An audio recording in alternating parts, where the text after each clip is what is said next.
Evolution of life forms. Special creation theory గురించి చెప్పింది ఎవరంటే కన్వెన్షనల్ రిలీజియస్ లిటరేచర్. ఈ స్పెషల్ క్రియేషన్ థియరీలో 3 ఐడియాస్ ఉన్నాయి. అవేంటంటే లివింగ్ ఆర్గనిజమ్స్ మొత్తం క్రియేట్ చేయబడినాయి అంటారు. ఆ క్రియేట్ చేయబడిన ఆర్గనిజమ్స్ వాటిలో డైవర్సిటీ అనేది ఫస్ట్ ఎలా ఉందో అవి ఫామ్ అయినప్పుడు అలాగే ఉందని చెప్తున్నారు. డైవర్సిటీ వేరియేషన్ అనేది ఫ్యూచర్లో కూడా అలాగే ఉంటుంది, ఎటువంటి చేంజెస్ ఉండట్లేదని చెప్తున్నారు ఆర్గనిజమ్స్లో. అంటే అవి ఫామ్ అయినప్పుడు ఎలా ఉన్నాయో ఇప్పుడు అలా ఉన్నాయి, ఫ్యూచర్లో కూడా అలాగే ఉంటాయి అని చెప్తున్నారు ఆయన. తర్వాత ఎర్త్ ఫామ్ అయ్యి 4000 years అంటాడు. ఈ 3 ఐడియాస్ గురించి చెప్పారు వాళ్ళు. ఇవి 19th century వరకు ఇవన్నీ ఫేమస్లో ఉన్నాయి. 19th century వరకు ఈ 3 ఐడియాస్ ఫేమస్లో ఉన్నాయి. చార్లెస్ డార్విన్ 19th centuryలో వీటి మీద రీసెర్చ్ కోసం బయలుదేరాడు. HMS బీగిల్ షిప్ నేసుకుని వెళ్ళిపోయాడు.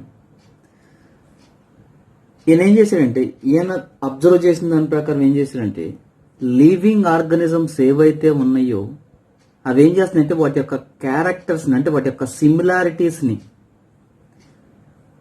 వాటి మధ్య షేరింగ్ చేసుకుంటున్నాయి అని చెప్తున్నారు. లివింగ్ ఆర్గనిజమ్స్ షేర్ సిమిలారిటీస్ అంటే ఆర్గనిజమ్స్ మధ్య ఉన్న సిమిలారిటీస్ అనేవి షేర్ చేసుకోబడుతున్నాయి. వాటి మధ్య కాదు, వాటి యొక్క యాన్సెస్టర్స్ నుంచి కూడా ఈ క్యారెక్టర్స్ అనేవి షేర్ అవుతున్నాయి అని చెప్తున్నారు. వాటిలో ఫామ్ అయిన అంటే స్టార్టింగ్ లో ఫామ్ అయిన ఆర్గనిజమ్స్ ప్రజెంట్ లేవని చెప్తున్నారు కొన్ని. Extinct different life forms in the years. ఎప్పుడైతే ఆర్గనిజమ్స్ ఎక్స్టింక్ట్ అవుతున్నాయో ఆ ప్లేస్ లో కొత్త ఆర్గనిజమ్స్ న్యూ ఫార్మ్స్ అనేవి ఫామ్ అవుతున్నాయి అని చెప్తున్నారు. అవి కూడా ఎప్పుడంటే different periods of histology of earth. అంటే ఎర్త్ లో మనకేంటంటే డిఫరెంట్ పీరియడ్స్ చెప్తారు ఎర్త్ ఏజ్ బేస్ చేసుకుని. ఒక్కొక్క ఏజ్ లో ఒక్కొక్క ఆర్గనిజమ్స్ అనేవి అంటే కొన్ని ఆర్గనిజమ్స్ ఒక్కొక్క ఏజ్ లో ఉంటున్నాయి, ఒక్కొక్క ఏజ్ లో ఉండట్లా. అంటే కొన్ని ఫామ్ అవుతున్నాయి ఆ ఏజ్ లో, కొన్ని ఏమో డిసపియర్ అయిపోతున్నాయి. అందుకే ఏం చెప్తున్నారంటేనా ఎవల్యూషన్ అనేది ఒక రోజులో జరిగింది కాదు, గ్రాడ్యువల్ గా జరుగుతూ వస్తుందని చెప్తున్నాను. ఆర్గనిజమ్స్ మధ్య ఎవల్యూషన్ అనేది గ్రాడ్యువల్ గా స్లోగా జరుగుతూ వస్తుందని చెప్తున్నాను. ఆర్గనిజమ్స్ మధ్యలో ఏమంటున్నాయంటే ఆర్గనిజమ్స్ లో వేరియేషన్స్ అనేవి కనిపిస్తున్నాయి అని చెప్తున్నాను. ఈ వేరియేషన్స్ ఏమవుతుందంటే ఆర్గనిజమ్స్ కి న్యూ క్యారెక్టర్స్ ని ఫామ్ చేస్తున్నాయి వేరియేషన్స్ వల్ల. వేరియేషన్స్ వల్ల ఫామ్ అయిన అంటే ఈ వేరియేషన్స్ వల్ల కొన్ని ఆర్గనిజమ్స్ కి బెనిఫిట్ అవుతుంది, కొన్ని ఆర్గనిజమ్స్ కి బెనిఫిట్ అవట్లా. ఏ ఆర్గనిజమ్స్ అయితే ఈ వేరియేషన్స్ ని అంటే వేరియేషన్స్ అంటే అక్కడ ఉండే ఎన్విరాన్మెంట్ కి అడాప్ట్ అవుతాం, ఆర్గనిజమ్స్ అడాప్ట్ అయ్యేసి న్యూ క్యారెక్టర్స్ ని ఫామ్ చేసుకుంటూ ఉంటున్నాయి. ఆ ఫామ్ అయిన న్యూ క్యారెక్టర్స్ అవి సర్వైవ్ అవ్వటానికి బెటర్గా సర్వైవ్ అవ్వటానికి యూజ్ అవుతున్నాయి. ఏవైతే అడాప్టేషన్ చూపించట్లేదో అంటే వేటిలో అయితే వేరియేషన్స్ ఉండట్లేదో వాటిని నేచర్ సెలెక్ట్ చేసుకోవట్లేదు అని చెప్తుంది.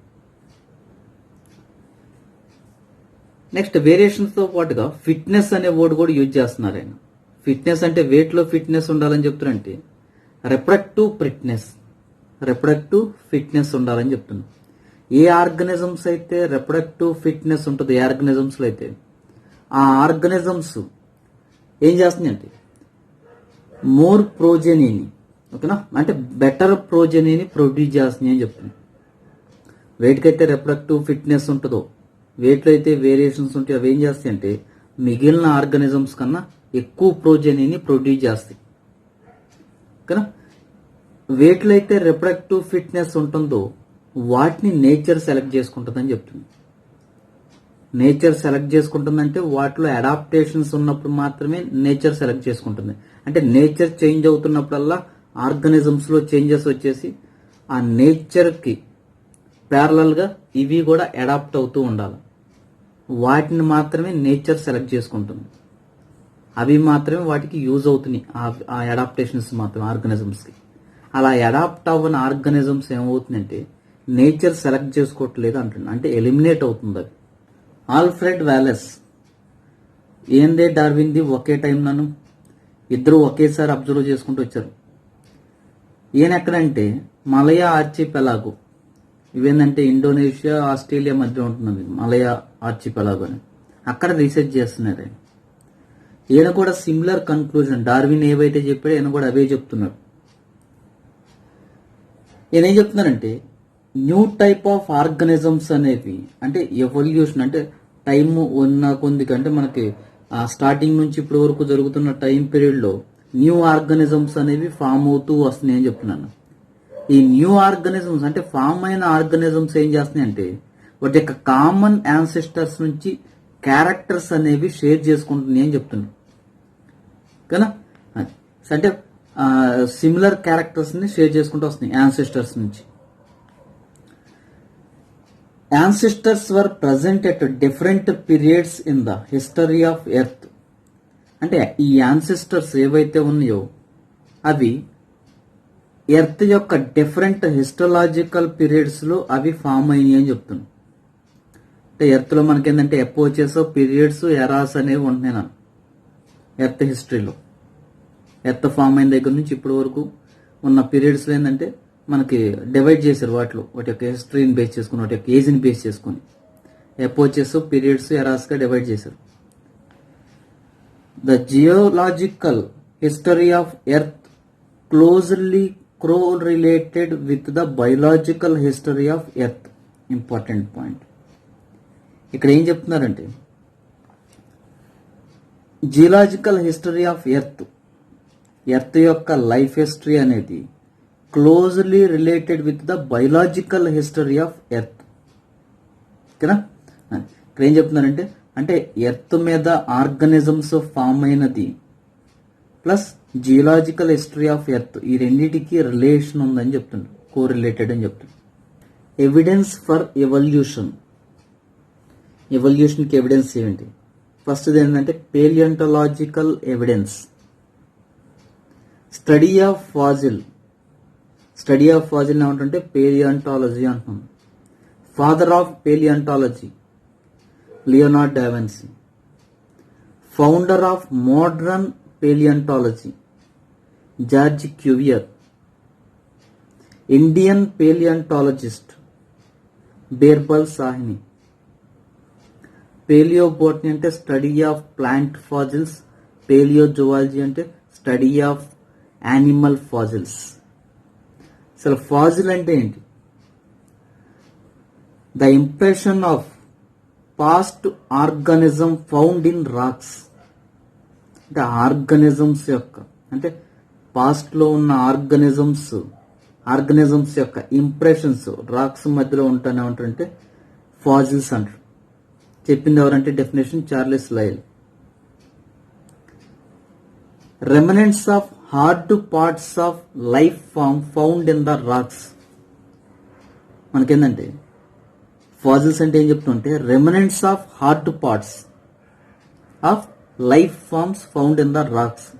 ఆర్గనిజమ్స్ యొక్క హార్డ్ పార్ట్స్ ఏవైతే ఉంటాయంటే బోన్స్ కానీ హార్న్స్ కానీ ఇటువంటి అంటే ఈ హార్డ్ పార్ట్స్ రాక్స్ మధ్య ఉండటాన్ని ఏమంటామంటే ఫాజిల్స్ అని చెప్తున్నాను. ఇవి ఎర్త్ వచ్చేసరికి ఎర్త్లో మనకేంటంటే లేయర్స్ ఫామ్ అయితే ఉంటున్నాయి. ఇవన్నీ లేయర్స్ నన్ను లాస్ట్లో ఉన్న లేయర్ని ఏమంటాం అంటే ఓల్డెస్ట్ లేయర్ అంట. పై వైపున ఉన్న లేయర్ని ఏమంటాం న్యూ లేయర్స్ అంట, రీసెంట్ లేయర్స్ అంటున్నాం. అంటే రాక్స్లో ఏమవుతుందంటే సెడిమెంటేషన్ ఫామ్ అవుతూ ఉంటుంది, ఒక్కొక్క లేయర్ ఒక్కొక్క సెడిమెంటేషన్. అందుకే మనం ఒక్కోసారి ఎక్కడన్నా తవ్వుతున్నప్పుడు అబ్జర్వ్ చేస్తే కనుక లేయర్స్లో రకరకాల కలర్స్ కనిపిస్తూ ఉంటుంటాయి ఒకే దగ్గర వరుసగా. అవన్నీ ఏంటంటే sedimentations. Cross section of earth crust. అంటే ఎర్త్లో మనకేంటంటే క్రస్ట్, మ్యాంటిల్, కోర్ అనేవి 3 రీజన్స్ ఉంటున్నాయి. క్రస్ట్ అనేది అవుటర్ లేయర్. ఈ క్రస్ట్ యొక్క సెక్షన్ కటింగ్ చూస్తే ఇది క్రస్ట్ యొక్క సెక్షన్ కటింగ్ అనుకో. క్రాస్ సెక్షన్ చూసుకుంటే దీనిలో సెడిమెంట్స్ అంటే లేయర్స్, సెడిమెంటరీ లేయర్స్ అనేవి కనిపిస్తున్నాయి కదా.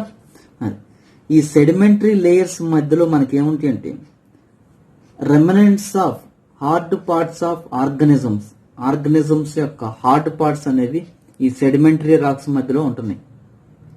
వీటిని మనం ఏమంటున్నాం అంటే ఫాజిల్స్ అంటున్నాం. డిఫరెంట్ ఏజ్ రాక్స్ ఇవేంటంటే ఒక్కొక్క టైంలో ఒక్కొక్క ఏజ్ని చూపిస్తూ ఉంటుంటాయి సెడిమెంటరీ రాక్స్ అనేవి. దాన్ని బేస్ చేసుకుని ఏం చెప్తామంటే ఆ టైంలో ఆర్గనిజమ్స్ ఫామ్ అయినాయి అని చెప్తాం. అది డిఫరెంట్ సెడిమెంట్ రాక్స్ అబ్జర్వ్ చేస్తే డిఫరెంట్ ఆర్గనిజమ్స్ యొక్క ఫాజిల్స్ ఉంటుంది. అంటే మనకి ఇక్కడ ఏం చెప్తామంటే పర్టికులర్ సెడిమెంటేషన్ ఫామ్ అయ్యే లోపల, అంటే పర్టికులర్ సెడిమెంట్ లేయర్ ఫామ్ అయ్యే లోపలనే ఈ ఆర్గనిజమ్స్ అనేవి చనిపోతున్నాయి అని చెప్తున్నాను. ఈ ఆర్గనిజమ్స్ ఏవైతే చనిపోయినాయో వాటిలో కొన్ని ఆర్గనిజమ్స్ మోడర్న్ ఆర్గనిజమ్స్ కి సిమిలర్ గా ఉన్నాయి అని చెప్తున్నాను. ఫర్ ఎగ్జాంపుల్ డైనోసార్ యొక్క ఫాజిల్స్ ని అబ్జర్వ్ చేస్తే ప్రజెంట్ ఉన్న మోడర్న్ ఆర్గనిజమ్స్ కి సిమిలర్ గా ఉంటున్నాయి కదా. ఈ డిఫరెంట్ సెడిమెంట్ లేయర్స్ లో ఉన్న ఫాజిల్స్ ని గనక అబ్జర్వ్ చేస్తే అవి దేన్ని ఇండికేట్ చేస్తున్నాయి అంటే ఆ జియలాజికల్ పీరియడ్ లో, అంటే ఆ స్కేల్ టైంలో, అంటే అలా రాక్ యొక్క హిస్టరీ టైం ఏదైతే ఉందో ఆ టైంలో ఇవి ఎగ్జిస్ట్ అయ్యి ఉన్నాయి అని చెప్తుండ్రు. అంటే ఆ టైంలో అవి ఉన్నాయి అని చెప్తున్నారు అక్కడ. మనకి డిఫరెంట్ రాక్ ఏజ్ లో డిఫరెంట్ ఆర్గనిజమ్స్ అనేవి ఫామ్ అయినాయి. ఫర్ ఎగ్జాంపుల్ మనం చెప్పుకున్నాం సైలూరియన్ పీరియడ్ లో ఫిషెస్ ఫామ్ అయినాయి, డివోనియన్ పీరియడ్ లో ఆంఫిబియన్స్. ఇలా ఒక్కొక్క పీరియడ్ లో అంటే ఒక్కొక్క సెడిమెంటేషన్, ఒక్కొక్క పీరియడ్ లో ఒక్కొక్క ఆర్గనిజమ్స్ ఫామ్ అవుతూ వస్తున్నాయి అని చెప్తుంది. Age of fossil is calculated by carbon 14, uranium 238, potassium 40 techniques. అంటే ఫాజిల్స్ యొక్క ఏజ్ ని క్యాలిక్యులేట్ చేయడానికి ఈ టెక్నిక్స్ ని యూజ్ చేస్తారు. Carbon 14, uranium 238, potassium 40. ఈ మెథడ్ ని ఏమంటాం అంటే రేడియో కార్బన్ డేటింగ్ మెథడ్ అంటాం. మనకి హార్స్ యొక్క ఎవల్యూషన్ అబ్జర్వ్ చేస్తే మనకు 5 స్టేజెస్ కనిపిస్తాయి నన్ను ఎవల్యూషన్ లో. ఈ 5 స్టేజెస్ కి సంబంధించిన ఫాజిల్స్ కంప్లీట్ గా ఉంది దేని దొరికినాయి అంటే హార్స్ దే కంప్లీట్ ఫాజిల్ రికార్డ్ అయింది హార్స్ తో ఒక్కడాంది. అంటే దానిలో 5 స్టేజెస్ ఉన్నాయి, డెవలప్మెంటల్ స్టేజెస్, అంటే ఎవల్యూషన్ బేస్ చేసుకుని ఆ 5 స్టేజెస్ రికార్డ్ అయినాయి. ఓన్లీ ఒక హార్స్ ది ఒక్కటే ఎన్నైతే స్టేజెస్ ఉన్నాయో అన్ని స్టేజెస్ యొక్క ఫాజిల్స్ అవైలబుల్ గా ఉన్నాయి అని చెప్తుంది. ఫాజిల్స్ అనేవి డాక్యుమెంటరీ ఎవిడెన్స్ అంటుంది. ఇది ఎవల్యూషన్ ని సపోర్ట్ చేయడం కోసం యూజ్ అవుతుంది. Geological scale time based on the age of rocks యొక్క ఏజ్ ని బేస్ చేసుకొని టైం స్కేల్ ని ప్రిపేర్ చేశాను. వీటిలో ఏంటంటే ప్రీ కేంబ్రియన్ ఎరా, అంటే ప్రీ కేంబ్రియన్ ఎరాకి ముందు ఇంకా 3 ఉంటున్నాయి. అవేంటి అంటే ఏజోయిక్, ఆర్కియోజోయిక్ అండ్ ప్రొటిరోజోయిక్. ఏజోయిక్ అంటే దీనిలో లైఫ్ ఏ ఉండదన్న ఓన్లీ కెమికల్ ఎవల్యూషన్ గురించి చెప్తారు ఏజోయిక్ అనేది. తర్వాత ఆర్కియోజోయిక్, దీనిలో ఎరా ఆఫ్ ఇన్విజిబుల్ లైఫ్ అంటాడు. ఇక్కడ ఏంటంటే ఇన్విజిబుల్ లైఫ్ అనేది కనిపిస్తూ ఉంటుంది. అంటే యూ క్యారియోట్స్ అనేవి, ప్రో క్యారియోట్స్ ఇవన్నీ ఫామ్ అయి ఉన్నాయి. ఇన్విజిబుల్ లైఫ్ అంటాడు అక్కడ. ప్రొటిరోజోయిక్ వచ్చేసరికి ఏం చెప్తున్నాం అంటే ప్రోటోజోవన్స్, స్పాంజెస్, సీరెంట్రేట్స్, అనిలిడ్స్, మొలస్కన్స్ ఇవన్నీ ఫామ్ అయినాయి అని చెప్తారు ప్రోటోజోయిక్ ఎరాకి వచ్చేసరికి. అంటే మనకి ఇక్కడ ప్రొటిరోజోయిక్ ఎరా, ఆర్కియోజోయిక్ ఎరా ఈ రెండింటిని కలిపి ఏమంటామంటే ప్రీ కేంబ్రియన్ ఎరా అంటాడు. ప్రీ కేంబ్రియన్ ఎరాలో ఏమేమి ఉన్నాయంటే ప్రొటిరోజోయిక్ ఎరా, ఆర్కియోజోయిక్ ఎరా ఈ రెండింటిని కలిపి ప్రీ కేంబ్రియన్ ఎరా అంటాడు. ఇదే 88% ఆక్యుపై చేసిందని చెప్తున్నాను. ప్రీ కేంబ్రియన్ అని ఎందుకు అంటున్నాం అంటే పేలియోజోయిక్ ఎరాలో ఉండే కేంబ్రియన్ కి, అంటే కేంబ్రియన్ తర్వాత ఉంది కాబట్టి దీన్ని ఏమంటే ప్రీ కేంబ్రియన్ అంటాడు. ప్రీ కేంబ్రియన్ ఎరా అంటున్నాను. పేలియోజోయిక్ ఎరాలో పేలియోజోయిక్ ఎరాని ఏం చేశారంటే పీరియడ్స్గా డివైడ్ చేశారు. పీరియడ్స్ని ఎపోచెస్గా డివైడ్ చేశారు. ఇక్కడ పేలియోజోయిక్ ఎరాకు వచ్చేసరికి 6 పీరియడ్స్గా డివైడ్ చేశాను అన్న. ఇవన్నీ పీరియడ్స్, ఇవన్నీ ఎపోచెస్. ఈ 6 పీరియడ్స్ ఏంటి అంటే, ఫస్ట్ పీరియడ్ ఏంటంటే Cambrian period, Ordovician period, Silurian period, Devonian period, Carboniferous, Permian period. ఈ పీరియడ్స్ అన్ని దేనికి సంబంధించి అంటే పేలియోజోయిక్ ఎరాకు సంబంధించింది. వీటిలో ఎపోచెస్ అనేవి ఏమి లేవని చెప్తున్నాను. కేంబ్రియన్ పీరియడ్లో ఏం ఫామ్ అయినాయి మనం చెప్పుకున్నాం. ఒక్కొక్క రాకేజ్లో ఒక్కొక్కటి ఫామ్ అయినాయి అని చెప్పుకుంటూ. ఇక్కడ కేంబ్రియన్ పీరియడ్లో ఆరిజిన్ ఆఫ్ ట్రైలోబైట్స్ మనం ఆల్రెడీ చెప్పుకున్నాం. ట్రైలోబైట్స్ అనేవి ఆర్థ్రోపోడాలో వస్తున్నాం. ట్రైలోబైట్స్ గురించి చెప్పు. ట్రైలోబైట్స్ ఎప్పుడు ఫామ్ అయినాయి అంటే కేంబ్రియన్ పీరియడ్లో ఫామ్ అయినాయి. ఆర్థోవేషియన్ పీరియడ్లో ఆస్ట్రకోడర్మ్స్ అనేవి ఫామ్ అయినాయి. వీటి నుంచి మనం ఫిషెస్ వచ్చినాయని చెప్పుకున్న తర్వాత సైలూరియన్ పీరియడ్ ఆల్రెడీ చదువుకున్నాను. సైలూరియన్ పీరియడ్లో ఆరిజిన్ ఆఫ్ ఫిషెస్ అనేవి ఫామ్ అయినాయి. ఫిషెస్ యొక్క గోల్డెన్ ఏజ్ ఏదంటే కనుక డివోనియన్ పీరియడ్ అని చెప్పుకున్నాం. Golden age of fishes. ఏదైనా ఒక ఆర్గనిజం యొక్క గోల్డెన్ ఏజ్ ఉన్నప్పుడు దాని తర్వాత వేరే ఆర్గనిజం అనేది ఆరిజిన్ అవుతుంది. సేమ్ డివోనియన్ పీరియడ్లోనే ఆరిజిన్ ఆఫ్ యాంఫీబియన్స్ అనేవి ఫామ్ అయినాయి. Carboniferous period, golden age of amphibians Carboniferous అనేది. ఇదే టైంలో origin of Cotylosaurus, stem reptiles అంటారు వీటిని. రెప్టైల్స్ అనేవి ఫామ్ అయినాయి. ఇక్కడ సైమూరియా అంటాం కదా, సైమూరియా అని చదువుకున్నాం అంతకుముందు. స్టెమ్ రెప్టైల్స్ అనేవి ఫామ్ అయినాయి. తర్వాత పెర్మియన్ పీరియడ్కి వచ్చేసరికి ఏం చెప్తున్నాం అంటే ఇక్కడ ఎక్స్టింక్ట్ ఆఫ్ ట్రైలోబేట్స్ అనేవి ఎక్స్టింక్ట్ అయిపోయినాయి, ఇంక చనిపోయినాయి అక్కడ. అంటే మనకి ఎక్కడ ఫామ్ అయినాయి? కేంబ్రియన్ పీరియడ్లో ఫామ్ అయినాయి ట్రైలోబేట్స్. అంటే పేలియోజోయిక్ ఎరా యొక్క ఫస్ట్ పీరియడ్ ఏదంటే కేంబ్రియన్ పీరియడ్లో ఫామ్ అయిన ట్రైలోబేట్స్. పేలియోజోయిక్ ఎరా యొక్క లాస్ట్ పీరియడ్ ఏదంటే పెర్మియన్ పీరియడ్. ఆ పీరియడ్లో ఎక్స్టింక్ట్ అయిపోయినాయి. అదే టైంలో ఎక్కువ మెరైన్ మ్యామల్స్ అనేవి ఫామ్ అయినాయి. నెక్స్ట్ మీసోజోయిక్ ఎరాకి వచ్చేసరికి ఇదేం చెప్తున్నాం అంటే గోల్డెన్ ఏజ్ ఆఫ్ రెప్టైల్స్ అని చెప్తున్నాం. దీన్ని మీసోజోయిక్ ఎరాని గోల్డెన్ ఏజ్ ఆఫ్ రెప్టైల్స్ అని చెప్తున్నాం. దీనిలో 3 పీరియడ్స్ ఉన్నాయి. Triassic period, Jurassic period, Cretaceous period. దీనిలో అపోజెస్ ఏమి లేవు అని చెప్తున్నాం. దీనిలోకి వచ్చేసరికి ఏం చెప్తున్నాం అంటే ఇప్పుడు ట్రయాసిక్ పీరియడ్కి వచ్చేసరికి డైనోసార్స్, మ్యామల్స్ అనేవి ఆరిజిన్ అయినాయి అని చెప్తున్నాం. జురాసిక్ పీరియడ్ అనేది గోల్డెన్ ఏజ్ ఆఫ్ డైనోసార్స్ అంటారు. జురాసిక్ పీరియడ్ని అందుకే జురాసిక్ సినిమా చూసుంటాం. జురాసిక్ పీరియడ్ అనేది గోల్డెన్ ఏజ్ ఆఫ్ డైనోసార్స్ అంట. ఈ టైంలో బర్డ్స్ అనేవి ఆరిజిన్ అయినాయి. రెప్టైల్స్ తర్వాత మనకి బర్డ్స్ వస్తున్నాయి. బర్డ్స్ అనేవి ఫామ్ అయినాయి. అంటే మనకి ఇక్కడ ఆల్రెడీ మ్యామల్స్ ఫామ్ అవుతుంది అని చెప్పుకున్నాం. అంటే ఫస్ట్ మ్యామల్ ఫామ్ అయింది, తర్వాత బర్డ్స్ ఫామ్ అయినాయి. మనం ఆర్డర్ చదువుకునేటప్పుడు బర్డ్స్, మ్యామల్స్ అని చెప్తాం. కానీ వాటి యొక్క సీక్వెన్స్ అది ఆరిజిన్ వచ్చేసరికి ఫస్ట్ మ్యామల్స్ ఫామ్ అయినాయి, తర్వాత బర్డ్స్ ఫామ్ అయినాయి. క్రిటేషియస్ పీరియడ్ ఈ టైంలోకి వచ్చేసరికి ఎక్స్టింక్షన్స్ ఆఫ్ డైనోసార్స్ అనేవి ఎక్స్టింక్ట్ అయిపోయినాయి. అంటే ట్రయాసిక్ పీరియడ్లో ఫామ్ అయినాయి డైనోసార్స్, క్రిటేషియస్ పీరియడ్లో ఎక్స్టింక్ట్ అయిపోయినాయి. మీసోజోయిక్ ఎరాని గోల్డెన్ ఏజ్ ఆఫ్ రెప్టైల్స్ అంటారు. ఇవన్నీ రెప్టైల్స్.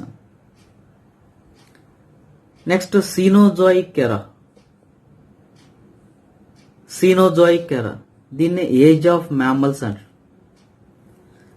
దీనిలో టెర్షరీ పీరియడ్, క్వాటర్నరీ పీరియడ్స్ ఉన్నాయి. టెర్షరీ పీరియడ్లో ఎపోచెస్ ఉన్నాయి. అవేంటి అంటే పేలియోసిన్, ఇయోసిన్, ఆలిగోసిన్, మియోసిన్, ప్లియోసిన్. ఇవి ఎపోచెస్ టెర్షరీ పీరియడ్లో ఉండే అపోచెస్. ఇవన్నీ కూడా దేనిలంటే ఈ అన్ని టైంలో కూడా origin of many mammals. First mammals ఇక్కడ ఫామ్ అయినాయి. మెనీ మ్యామల్స్ ఎప్పుడు ఫామ్ అయినాయి అంటే ఈ టెర్షరీ పీరియడ్లో ఫామ్ అయినాయి. తర్వాత క్వాటర్నరీ పీరియడ్, దీనిలో ప్లీస్టోసీన్, హోలోసీన్ ఉంది. ప్లీస్టోసీన్లో మనకేం ఫామ్ అయిందంటే origin of human beings form అయింది ఎప్పుడంటే ప్లీస్టోసీన్లో. హోలోసీన్కి వచ్చేసరికి సివిలైజేషన్ ఆఫ్ హ్యూమన్ బీయింగ్ అంటే మోడర్న్ మ్యాన్ ఫామ్ అయింది ఇక్కడ హోలోస్టీన్, ఓకేనా, హోలియోసీన్ దగ్గర. క్వాటర్నరీ పీరియడ్, దీనిలో ప్లీస్టోసీన్, హోలోసీన్ అనే అపోచెస్ ఉన్నాయి. ప్లీస్టోసీన్లో ఆరిజిన్ ఆఫ్ హ్యూమన్ బీయింగ్స్ ఎప్పుడు ఆరిజిన్ అయ్యారంటే ప్లీస్టోసీన్ ఎపోచ్లో. హోలోసీన్ అనేది ఏం చెప్తున్నాం అంటే సివిలైజేషన్ ఆఫ్ హ్యూమన్ బీయింగ్ అంటే మోడర్న్ మ్యాన్స్ ఫామ్ అయింది మనకి హోలోసీన్ ఎపోచ్లో. ఈ స్కేల్స్ని కనుక అంటే ఈ టైం స్కేల్స్ని అబ్జర్వ్ చేస్తే కొన్ని ఆర్గానిజమ్స్ ఈ టైం స్కేల్స్లో ఫామ్ అయినాయి, ఓకేనమ్మా. ఫామ్ అయ్యి కొన్ని ఏమవుతుందంటే ఆ టైం స్కేల్స్లోనే వాటి యొక్క లైఫ్ అనేది అంతవరకే ఉంది కాబట్టి అవి అంతటితోనే ఆగిపోయినాయి. ఆ పీరియడ్స్లోనే లేదా ఆ ఎరాస్లోనే అవి ఎక్స్టింక్ట్ అయిపోయినాయి, ఓకేనా. ఇవి geological scale times. Embryological support for evolution, father of embryology Ernst Haeckel, father of modern embryology von Baer. Ernst Haeckel propose చేసిన థియరీ ఏంటంటే బయోజెనెటిక్ లా. దాన్ని ఏమంటామంటే రీక్యాపిట్యులేషన్ థియరీ అంటాం. ఈ థియరీలో ఆయన ఏం చెప్తున్నారంటే ఆంటోజెనీ రిపీట్స్ పైలోజెనీ అంటారు. ఆంటోజెనీ రిపీట్స్ పైలోజెనీ. ఆంటోజెనీ అంటే సింగిల్ ఇండివిజువల్ యొక్క లైఫ్ హిస్టరీ. పైలోజెనీ అంటే వాటి యొక్క యాన్సిస్ట్రల్ లైఫ్ హిస్టరీ. అంటే ఇక్కడ ఏం చెప్తున్నాం అంటే developmental history of an organism repeats the evolutionary history of it's ancestors. అంటే ఒక ఆర్గానిజం యొక్క లైఫ్ హిస్టరీని అబ్జర్వ్ చేస్తే అదేం చేస్తుందంటే వాటి యొక్క యాన్సిస్ట్రల్ లైఫ్ హిస్టరీని రిపీట్ చేస్తుంది. అంటే ఒక ఆర్గానిజం యొక్క లైఫ్ హిస్టరీలో తన యాన్సిస్టర్కి సంబంధించిన క్యారెక్టర్స్ రిపీట్ అవుతూ ఉన్నాయి. దాన్ని ఏమంటామంటే ఆంటోజెనీ రిపీట్స్ పైలోజెనీ అంటాం. ఫర్ ఎగ్జాంపుల్ ఏంటంటే టాడ్పోల్ లార్వా ఫ్రాగ్ యొక్క టాడ్పోల్ లార్వాని అబ్జర్వ్ చేస్తే వాటి యొక్క యాన్సిస్టర్ యొక్క క్యారెక్టర్ కనిపిస్తూ ఉంటుంటుంది. ఏంటంటే ఫిష్ లైక్ లార్వా. టాడ్పోల్ అనేది ఫిష్ లాగా ఉంటుంది అని చెప్తున్నాం. ఫిష్ కాదు అది, రెసెంబ్లెన్స్ అంటే ఫిష్ లాగా కనిపిస్తుంది అంతే, ఓకేనా. ఎక్స్టర్నల్ అండ్ ఇంటర్నల్లీ ఫిష్ లాగా కనిపిస్తూ ఉంటుంటుంది అంతే. తర్వాత క్యాటర్పిల్లర్, మనకి ఆర్థ్రోపోడ్స్ యొక్క క్యాటర్పిల్లర్ని కనుక అంటే బటర్ఫ్లై యొక్క క్యాటర్పిల్లర్ని చూసుకుంటే ఆర్థ్రోపోడ్స్ యొక్క యాన్సిస్టర్స్ ఎవరంటే అన్లిడ్స్ అని చెప్పుకుంటాం.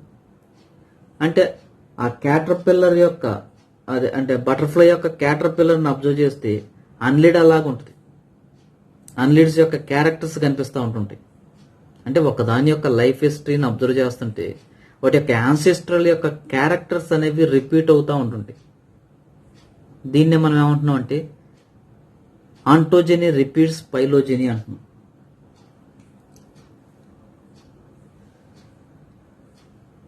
దీంతోపాటు ఆయన ఏం చెప్తున్నారంటే కొన్ని క్యారెక్టర్స్ అంటే మనకి ఎంబ్రియానిక్ స్టేజ్లో కొన్ని క్యారెక్టర్స్ ఉంటున్నాయి అని చెప్తున్నాను. ఆ క్యారెక్టర్స్ అన్ని వర్టిబ్రేట్స్లో ఉంటున్నాయి అని చెప్తున్నాడు, కానీ అడల్ట్స్లో మాత్రం కనిపించట్లేదు అంటాడు. అంటే వర్టిబ్రేట్స్లో అంటే అన్ని వర్టిబ్రేట్స్ని కనుక ఒకసారి అబ్జర్వ్ చేస్తే వాటి యొక్క ఎంబ్రియానిక్ స్టేజ్లో క్యారెక్టర్స్ అన్నీ సిమిలర్గా ఉంటున్నాయి, కానీ అడల్ట్లోకి వచ్చేసరికి ఆ క్యారెక్టర్స్ యొక్క సిమిలారిటీ అనేది వీటిలో కనిపించట్లేదు.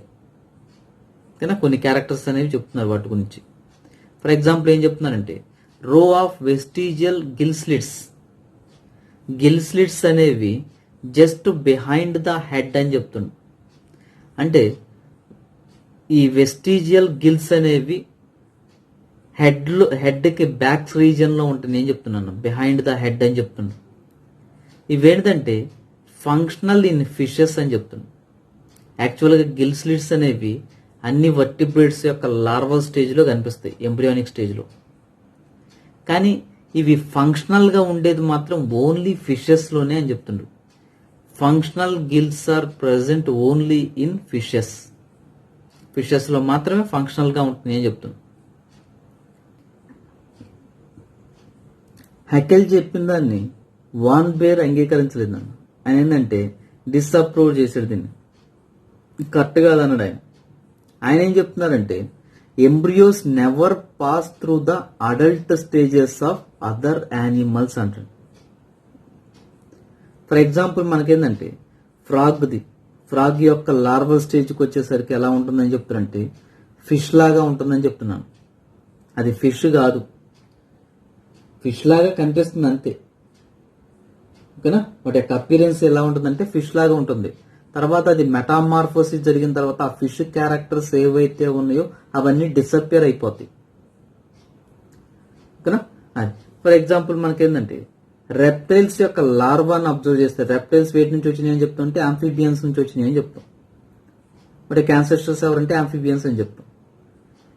రెప్టైల్స్ యొక్క లార్వా స్టేజ్ని అబ్జర్వ్ చేస్తే యాంఫిబియన్స్ యొక్క అడల్ట్స్ లాగా ఉండవు, అవి లార్వాస్ ఉంటే యాంఫిబియన్స్ యొక్క లార్వా స్టేజ్ ఎలా ఉందో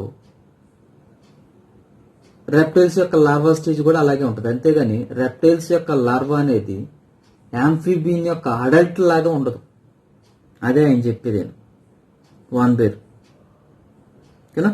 ఉంటే వాటి యొక్క యాన్సెస్టర్స్ యొక్క లార్వా లాగా ఉండొచ్చు, అంతేగాని వాటి యొక్క యాన్సెస్టర్స్ యొక్క అడల్ట్ లాగా మాత్రం ఎట్టి పరిస్థితిలో ఉండవని చెప్తుంటారు. ఎంబ్రియాలజికల్ ఎవిడెన్స్లో ఇది fishes, amphibians, reptiles, birds, mammals యొక్క ఎంబ్రియోస్ ఇవి ఇనీషియల్ స్టేజ్లో అన్నీ ఒకలాగే కనిపిస్తున్నాయి, సిమిలర్గానే ఉంటాయి. వీటిలో జైగోట్ ఉంటుంది, మాడ్యులా, బ్లాస్టులా, గ్యాస్ట్రులా స్టేజెస్ ఉంటున్నాయి. గ్యాస్ట్రులా స్టేజ్ తర్వాత వీటిలో డిఫరెన్సియేషన్ అనేది స్టార్ట్ అవుతూ ఉంటుంటుంది, ఒకదానికొకటి సంబంధం ఉండదు అనమాట, డిఫరెంట్గా కనిపిస్తూ ఉంటుంది గ్యాస్ట్రులా స్టేజ్ తర్వాత. అంటే ఫస్ట్ ఎలా ఉంటున్నాయి అంటే మోర్ జనరల్ క్యారెక్టర్స్ ఉంటున్నాయి ఫస్ట్లో, తర్వాత లెస్ జనరల్ క్యారెక్టర్స్ అనేవి కనిపిస్తూ ఉంటుంటాయి, తర్వాత స్పెషల్ క్యారెక్టర్స్ అనేవి కనిపిస్తున్నాయి, ఓకేనమ్మా. అంటే మనకి ఎంబ్రియాలజీలో ఏం చెప్తున్నారంటే ఎంబ్రియానిక్ స్టేజ్లో అన్నీ కూడా ఒకేలాగా కనిపిస్తూ ఉన్నాయి. అంటే మోర్ జనరల్ క్యారెక్టర్స్ ఉంటున్నాయి ఫస్ట్ స్టేజ్లో, తర్వాత లెస్ జనరల్ క్యారెక్టర్స్, తర్వాత మోర్ స్పెషలైజ్డ్ క్యారెక్టర్స్ కనిపిస్తూ ఉంటున్నాయి. ఈ స్పెషలైజ్డ్ క్యారెక్టర్స్ మనకి ఎప్పుడు వస్తాయి అంటే గ్యాస్ట్రులా స్టేజ్ తర్వాత మనకి స్పెషల్గా ఫామ్ అవుతూ ఉంటుంది, ఒకదానికొకటి ఏంటంటే డిఫరెంట్గా కనిపిస్తూ ఉంటుంది గ్యాస్ట్రులా స్టేజ్ తర్వాత. ఈ ఎవిడెన్స్ లో మనకేం చెప్తారంటే ప్రతి ఆర్గనిజం అంటే మల్టీ సెల్యులర్ ఆర్గనిజమ్స్ ఏవైతే ఉన్నాయో వాటన్నిటిలో కూడా మనకి ఏముంటాయి అంటే జైగోట్ ఫామ్ అవుతుంది అంటాడు, అవి క్లీవేజ్ అవడంలో మాడ్యులా వస్తుంది అంటుండో, బ్లాస్టులా వస్తుంది అంటుండో, గ్యాస్ట్రులా వస్తుందని చెప్తాడు. జైగోట్ దేన్ని సిమిలర్ గా ఉందని చెప్తారంటే యూనిసెల్యులర్ ఆర్గనిజం సిమిలర్ అని చెప్తాడు. మాడ్యులా అనేది ఏంటంటే మల్టీ సెల్యులర్ స్టేజ్. ఈ మాడ్యులా, బ్లాస్టులా స్టేజ్ అనేవి ఎలా ఉంటాయంటే కొలోనియల్ ప్రోటోజోవన్ స్టేజెస్ తో కంపారిజన్ చేస్తారు. అంటే కాలనీస్ గా ఉండే ప్రోటోజోన్స్ ఎలా ఉంటాయంటే మల్టీ సెల్యులర్ గా ఉంటుంది. తర్వాత గ్యాస్ట్రులా స్టేజ్ వచ్చేసరికి దేంతో కంపారిజన్ చేస్తారంటే నిడేరియన్ స్టేజెస్ తో కంపారిజన్ చేస్తారు. ఈ గ్యాస్ట్రులా స్టేజ్ తర్వాత అన్ని డిఫరెన్సియేషన్ అవుతూ ఉంటుంటాయి, అంటే ఒక్కొక్కటి ఒక్కోలా కనిపిస్తూ ఉంటుంటుంది, వేరియేషన్ కనిపిస్తూ ఉంటుంటుంది వాటిలో. ఇవి ఎంబ్రియోలాజికల్ ఎవిడెన్సెస్ అనేవి. అంటే ఈ ఎంబ్రియోస్లో ఇనీషియల్ స్టేజ్లో అన్నీ సిమిలర్గానే ఉన్నాయి, ఫైనల్ స్టేజ్కి వచ్చేసరికి వేరియేషన్ కనిపిస్తుంది, అంటే స్పెషలైజేషన్స్ ఫామ్ అవటం వల్ల వేరియేషన్స్ వచ్చినాయి. దీన్ని బట్టి ఏం చెప్తామంటే అన్నిటి యొక్క కామన్ యాన్సిస్టర్ ఒకటే అని చెప్తున్నాను కదా, ఒకే యాన్సిస్టర్, కామన్ యాన్సిస్టర్స్ నుంచి ఇవన్నీ ఫామ్ అవుతున్నాయి అని చెప్తాం.